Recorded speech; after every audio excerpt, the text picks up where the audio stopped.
So I'm standing in front of a church which has been in this place for many years. It is a beautiful church. You can see it has a very nice aesthetic and so on. But it is now closed. Closed insofar as there is no church services happening here. I think at best it's used for community activity, but it isn't an active church. And I think that this isn't just a neutral thing. I think actually buildings have a sort of architectural language. They speak a message through their design principles, through their facade, through what they're made of.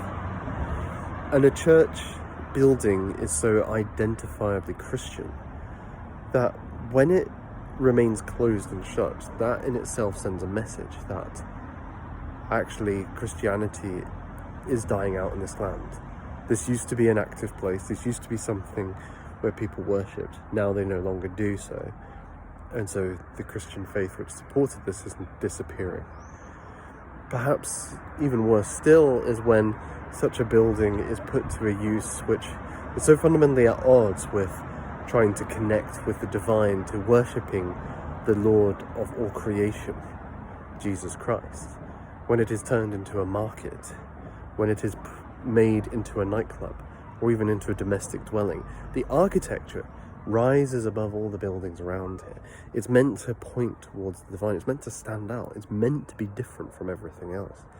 When you reduce it to the economic, to the domestic, even to the social, something like a community hall, you've lost that vertical connection, the metaphysical, the something more than ourselves, something more than our just ordinary lives.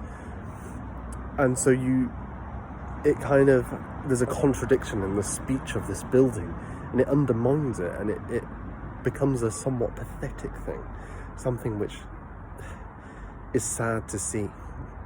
And so I think when we think about town planning and historic buildings, that's a part of which is often missing. And also the decisions about churches and whether they should remain open or not. In some ways, it would be better for this building to be destroyed than for it to lie empty as it does.